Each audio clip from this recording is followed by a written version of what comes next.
Jacques, tu n'as pas très bonne opinion des adultes.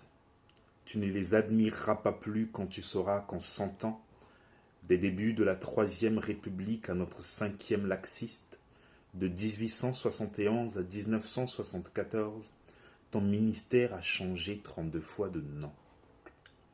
Jusqu'en 1932, autour du ministère de l'Instruction publique, un ballet des cultes et des beaux-arts qui tantôt s'ajoutait à l'instruction publique, tantôt disparaissait dans les coulisses. Puis seuls réapparaissaient les beaux-arts ou les cultes, ou les deux à la fois, mais dans un ordre différent. Culte et beaux-arts, ou beaux-arts et cultes. Prêtres et danseuses, chasubles et tutus, voltigeaient autour des jeunes têtes studieuses. En 1905, les cultes tombèrent pour toujours dans la trappe. En 1924, apparut un nouveau venu, l'enseignement technique. Ministère de l'Instruction publique, des Beaux-Arts et de l'Enseignement technique. Puis, on s'avisa que l'instruction, fût-elle publique, n'était qu'un chapitre de l'éducation. Pour culminer, on inaugura le titre Ministère de l'Éducation nationale. Il sembla donner toute satisfaction à ceux que l'on appelait encore les Français. L'épithète nationale ajoutait même une couleur patriotique qui ne se trouvait pas dans l'instruction publique. Le 22 juillet 1940, la guerre nous ramena à l'instruction publique dans ses fourgons, à laquelle, 2 mois plus tard, se greffa la jeunesse. Le 23 février 1941, résurrection de l'éducation nationale. Nous espérions la garder toujours. Bien que l'on n'éduquât guère, à l'école et à la maison, le mot éducation nous flattait. Alors que l'idée de nation se dissolvait, il nous était doux de la voir s'attarder sur du papier en tête. Le 27 juin 1974, la guillotine que l'on laissait rouiller pour les assassins fonctionna pour l'éducation. Le couperet envoya dans le panier de son épithète nationale. Ton ministère cul-de-jatte ne s'appelle plus que ministère de l'éducation, comme si on avait honte de la dire nationale. Que restait-il donc à charcuter de la France? Ces assassins ne la croyaient pas tout à fait morte. Le lendemain de l'exécution, un poste périphérique de radio interviewa le ministre M. René Haby. Vous êtes ministre de l'Éducation. Au lendemain de votre arrivée rue de Grenelle, vous n'avez pas pu expliquer exactement aux journalistes pourquoi éducation tout court. Or, depuis quelques semaines, un certain nombre de syndicats de l'éducation nationale se sont inquiétés de cette appellation éducation tout court. Ah, les braves gens, me suis-je écrié en lisant ce document. Ils se sont inquiétés. Dans le tréfonds de ces chartrés qu'on appelait jadis les Français, vibrait encore une ombre de réaction nationale. J'en aurais pleuré de joie. Hélas, pauvre naïf. Lisez la suite. Ces syndicats se sont demandé si ça ne voulait pas dire que l'aide à l'éducation privée allait être accentuée. C'est une inquiétude qui a été ressentie au cours du dernier congrès de la Fédération Cornec. Voilà donc pourquoi s'inquiétaient ces parents d'élèves orientés. Ils craignaient de voir des sous filer vers l'école privée qu'ils haïssent et vers de pieuses poches. Dans cette interview, M. René Haby laissait échapper innocemment qu'on avait procédé à cette exécution sans penser à mal, simplement dans un sens de simplification, comme pour le ministère de la Défense. La défense serait-elle plus efficace en étant plus nationale? Ou nos défenseurs puiseraient-ils l'ardeur à verser leur sang pour nous, hors de l'amour de la nation, à moins qu'ils ne s'allègent de l'épithète nationale pour courir plus vite loin de l'ennemi. Que diantre faites-vous de ce bras-là? Demande au malade imaginaire sa servante, Toinette, déguisée en médecin. Voilà un bras que je me ferais couper tout à l'heure, si j'étais que de vous. Ne croyez-vous pas qu'il tire à soi toute la nourriture, et qu'il empêche ce côté-là de profiter. Vous avez là aussi un œil droit que je ferais crever, si j'étais à votre place.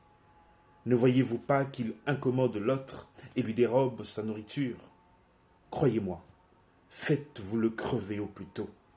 Vous en verrez plus clair de l'œil gauche.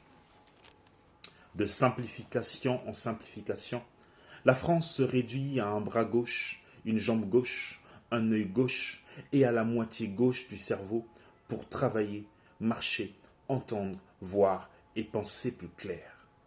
C'est ce que suggérait M. René Haby en ajoutant: si je voulais cultiver le paradoxe, je vous dirais que, en étant ministre de l'Éducation, le concept de l'éducation est finalement plus large que celui de l'éducation nationale. Aujourd'hui, l'état de la planète est si affreux qu'en France, on ne se sent plus très au chaud dans ces concepts plus larges.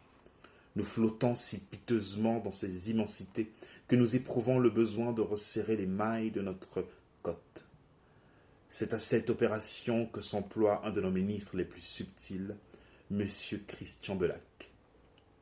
À Pénélope, il emprunte l'art de la tapisserie, à Ulysse, celui de la navigation. Dès son arrivée au ministère de l'Éducation, M. Christian Belac vit se dresser devant lui un mur. La France fut jadis le paradis des architectes. Il construisait des palais, des cathédrales. Aujourd'hui, devant tout imprudent qui manifeste une velléité de faire quelque chose, les Français élèvent un mur. Générosité, folie, chimère dans les mots. Dans les faits, conservatisme, immobilisme, stagnation. Après avoir à plein poumon soufflé le vent de leurs proclamations téléguidées concernant toujours autrui, les Français s'assoient, le dos au mur, sur la ligne Maginot. C'est ainsi, à la dernière guerre, qu'ils attendaient l'ennemi. Dès le 5 avril 1978, M. Christian Belac mesura du regard le mur qui le cernait. Élevé par les 850 000 fonctionnaires de son ministère, par les 12 millions d'enfants scolarisés, par les 20 millions de parents jouant de la truelle, le plus sûr moyen de s'y fracasser, c'était de promener le mot réforme. Les Français réclament à tue-tête le changement en souhaitant in petto qu'il n'ait jamais lieu. Ils en chargent, dans leurs rêves, ceux qui ne peuvent pas l'exécuter et qui n'en ont pas la moindre envie. En revanche, les mêmes Français voient rouge quand le gouvernement envisage lui aussi le changement sous l'aspect de réforme. Il veut bien être foulé, pillé, grugé, saigné, berné, cocufié, mais pas réformé. Il n'y aura pas de réforme Belac, déclara donc le ministre en s'asseyant sur son fauteuil. La réforme, c'est la loi du 11 juillet 1975 qui exprime la volonté de la nation en matière de rénovation du système éducatif. Qu'est-ce qu'il y aura donc? Rien. Si une action Belac, l'action Belac aurait pu s'inspirer de la méthode de Josué. Faire 7 fois avec son armée le tour des murs de Jéricho en sonnant la trompette. À la 7e fois, les murailles tombèrent. M.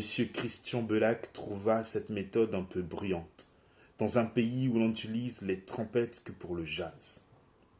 Pour ne pas quitter la Grèce, il préféra s'adresser à un fils de sage-femme. En souvenir de sa mère, Socrate inventa la philosophie de la maïeutique, l'accouchement. Accoucher les esprits des pensées qu'il contenait sans le savoir. Le ministre sage-femme s'efforça de modifier les mentalités plus que les structures. Les Français sont devenus des sensitives en folie. Dès qu'on les effleure de l'éventail d'une autorité qui pourtant émane d'eux, ils se convulsent et crient à la répression. En vomissant la pire injure, musclés, seuls leurs ennemis ont droit aux muscles, nuées d'avions, de canons, de bombes, de blindés. La France n'a droit qu'à la gélatine. M. Christian Belac se lança donc dans la maïeutique de groupe. La montagne de la fable accouchée d'une souris. Plus ambitieux, M. Christian Belac s'efforce d'accoucher 50 millions de Français de nouveaux comportements scolaires. Chaque fois que, dans ses profondeurs, la France sentira bouger un besoin de changement universitaire, elle appellera son accoucheur Docteur Belac. Je crois que c'est le moment. Venez. D'une caresse de ses doigts fuselés, le 14 décembre 1979, le docteur Belac a changé les inspecteurs généraux de l'éducation en inspecteurs généraux de l'éducation nationale. En attendant le jour où les Français, du fond de leur bourbier, se rappelleront que Descartes est né tout de même chez eux. On ne peut pas cracher à jet continu sur sa logique. La bouffonnerie a des bornes. Messieurs les inspecteurs généraux de l'éducation nationale ne peuvent pas émarger éternellement à un ministère de l'éducation.